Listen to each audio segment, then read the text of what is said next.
هذا القرآن يوحدنا لطريق الخير يوجهنا. بسم اللہ الرحمن الرحیم۔ اردو کی تیسری کتاب کا آج کا ہمارا سبق صفحہ نمبر 9 پر یہاں سے ہے۔ اس کے تھوڑے دن بعد پھر وحی نازل ہوئی اور لگاتار آتی رہی، اور حضرت جبرائیل علیہ السلام خدائے تعالیٰ کے حکموں کو حضرت صلی اللہ علیہ وسلم کے پاس پہنچاتے رہے، اور رسول خدا صلی اللہ علیہ وسلم لوگوں کو خدا کی عبادت اور توحید کی طرف ترغیب دیتے رہے۔ حضرت صلی اللہ علیہ وسلم کی نبوت پر جوانوں میں سب سے پہلے ابوبکر صدیق رضی اللہ تعالیٰ عنہ ایمان لائے، جو قبیلہ قریش میں بڑے شریف اور نامی آدمی تھے، اور عورتوں میں سب سے پہلے خدیجہ رضی اللہ عنہا سب سے پہلے مشرف با اسلام ہوئیں، اور لڑکوں میں سب سے پہلے حضرت علی رضی اللہ عنہ سب سے پہلے اس نعمت سے مالا مال ہوئے۔ ان کے بعد قوم قریش کے کئی اور معزز آدمی بھی آپ صلی اللہ علیہ وسلم پر ایمان لائے۔ پھر آہستہ آہستہ اور لوگ بھی آپ صلی اللہ علیہ وسلم کے پاک دین میں شامل ہوتے چلے گئے۔ عرب کے اکثر لوگ مٹی اور پتھر کی مورتیں بنا کر انہیں پوجتے، انہی سے اپنی مرادیں مانگتے، پھر اپنی لڑکیوں کو پیدا ہوتے ہی مار ڈالتے اور ہزاروں گناہ کیا کرتے۔ آپ صلی اللہ علیہ وسلم ان کو ان کاموں سے منع کرتے اور سمجھاتے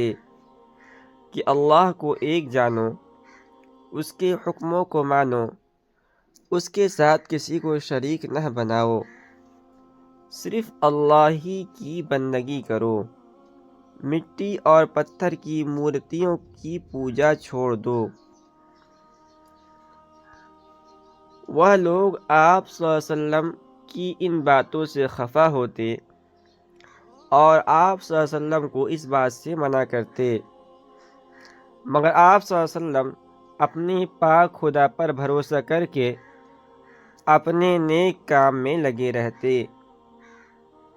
اور جس کام کے واسطے اللہ تعالیٰ نے آپ کو مقرر کیا تھا اس میں کوشش کیے جاتے۔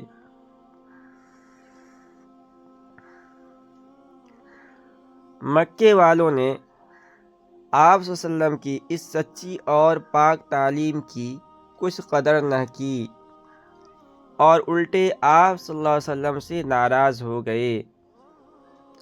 ایک دفعہ سب مل کر آپ صلی اللہ علیہ وسلم کے چچا ابو طالب کے پاس آئے اور کہا کہ تمہارا بھتیجا ہمارے مذہب کو برا کہتا ہے اور ہمارے معبودوں کی جنہیں ہم پوجتے ہیں بے عزتی کرتا ہے۔ ہم تمہارے لحاظ سے اسے کچھ نہیں کہتے، تم اسے سمجھا دو کہ ان باتوں کو چھوڑ دے، نہیں تو ہم بہت بری طرح پیش آئیں گے۔ ابو طالب نے آپ صلی اللہ علیہ وسلم کو بلایا، اور جو کچھ ان لوگوں نے کہا تھا وہ سب آپ صلی اللہ علیہ وسلم سے کہہ سنایا۔ آپ صلی اللہ علیہ وسلم نے فرمایا، اے میرے پیارے چچا،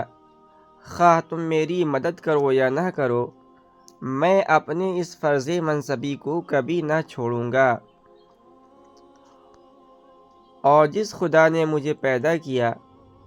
پیغمبر بنایا، اس کے حکموں کو سناؤں گا، اور جن چیزوں کو یہ لوگ ناحق پوجتے ہیں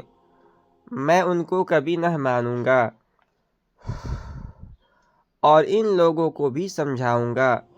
کہ یہ بت جن میں نہ عقل ہے نہ فکر، نہ کچھ ہمت ہے نہ طاقت، وہ تمہیں کسی کام میں مدد نہیں دے سکتے، کسی مصیبت سے نہیں بچا سکتے، تمہاری کسی مراد کے برلانے کی قدرت نہیں رکھتے۔ وہ ہرگز اس لائق نہیں کہ تم انہیں اپنا معبود جانو اور مالک سمجھو۔ جس طرح تم خدا کی جاندار مخلوق ہو، وہ اللہ کی پیدا کی ہوئی بے جان چیزیں اور تمہارے ہاتھوں کی بنائی ہوئی صورتیں اور تمہارے ہاتھوں کی بنائی ہوئی صورتیں ہیں۔ تم میں عقل ہے، سمجھ ہے، چل پھر سکتے ہو، ایک دوسروں کو مدد دینے کی توفیق رکھتے ہو، بولتے اور سنتے ہو۔ وہ ان باتوں سے محروم ہیں، پھر تم ان کی پوجا کیوں کرتے ہو؟ اس کے بعد آپ صلی اللہ علیہ وسلم نے فرمایا کہ میں تو ان کو یہی سچی اور پکی تعلیم دوں گا، یہ لوگ جو چاہیں سو کریں۔ مجھے امید ہے کہ میرا خدا، جس کا میں فرمان پورا کر رہا ہوں،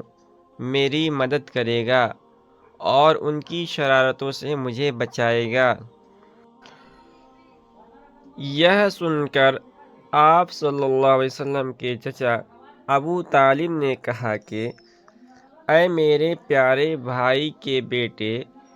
کچھ خوف نہ کر، کسی سے ذرا بھی نہ ڈر، تو اپنا کام کیے جا، ان کی مجال نہیں کہ تجھے جھڑک سکیں یا تجھ پر کچھ زیادتی کر سکیں۔ تو اپنے کلام میں سچا ہے، سب سے بڑھ کر امین ہے، تیرا دین سارے دینوں سے اچھا ہے۔ ایک دفعہ ایسا بھی ہوا کہ مکے والوں نے مشورہ کر کے آپ صلی اللہ علیہ وسلم سے کہلا بھیجا کہ تم بڑے بزرگ آدمی ہو، ہماری قوم میں بہت عزت رکھتے ہو، مگر افسوس ہے کہ تم ہمارے دیوتاؤں کی مذمت کرتے ہو، ہمیں ان کی پوجا سے روکتے ہو، اور اسی سبب سے تم نے ہمیں جدا جدا کر دیا، ہمیں آپس میں لڑا دیا۔ اس لیے ہم لوگ چاہتے ہیں کہ اگر تمہاری یہ خواہش ہے کہ تمہارے پاس بہت سا مال اور نعمت جمع ہو جائے اور تم بڑے دولت مند بن جاؤ، تو ہم تمہیں اتنی دولت دیتے ہیں کہ کسی کے پاس نہ ہو، اور اگر تمہارا یہ منشا ہے کہ ہم لوگ تمہیں اپنا بادشاہ بنا لیں تو ہم اس بات پر بھی راضی ہیں، اور اگر تمہیں کوئی بیماری ہے جس کے سبب سے تم ایسی باتیں کرتے ہو تو ہم تمہارا علاج کرنے کو تیار ہیں۔ آپ صلی اللہ علیہ وسلم نے جواب دیا، میں نہ دولت کا بھوکا ہوں اور نہ بادشاہی کا خواہاں ہوں، نہ مجھے کوئی بیماری ہے، نہ کسی طرح کا کوئی لالچ، میں تو خدا کا رسول ہوں اور اس واسطے آیا ہوں کہ تمہیں اس کے عذاب سے ڈراؤں، اس کی مہربانیوں کی خوشخبری سناؤں۔ اگر تم نے میرا کہا مانا تو اس دنیا میں بھی آرام سے رہو گے اور آخرت میں بھی خوشی دیکھو گے، اور اگر تم نے میری نصیحتوں کو نہ مانا اور مجھے جھوٹا جانا تو میں تمہاری اس زیادتی پر صبر کروں گا اور تمہارا معاملہ اپنے خدائے پاک پر چھوڑ دوں گا،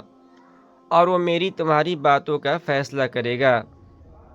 جو کتاب میں تمہیں سناتا ہوں وہ خدائے رحمان و رحیم کی دی ہوئی ہے، وہ عربی زبان میں ہے جو تمہاری زبان ہے، تاکہ تم اس کو سمجھ سکو۔ اس میں اس شخص کے واسطے خوشخبری ہے جو اسے مانے، اور جو نہ مانے اسے یہ کتاب اللہ کے عذاب سے ڈراتی ہے۔ لیکن افسوس ہے کہ بہترے آدمی اس سے منہ موڑتے ہیں، اس کو نہیں سنتے اور اس کے حکموں پر نہیں چلتے۔ ان پر افسوس ہے جو بتوں کو پوجتے ہیں اور خدائے تعالیٰ کو نہیں مانتے، قیامت کے دن پر ایمان نہیں لاتے۔ مگر یاد رکھو کہ جو لوگ ایمان لائیں گے اور اچھے کام کریں گے وہ ہمیشہ فائدے میں رہیں گے۔ اس کے بعد آپ صلی اللہ علیہ وسلم نے فرمایا کہ میں نے جو کچھ کہا تم نے سنا، اب تم جو چاہو سو کرو، تمہیں اختیار ہے۔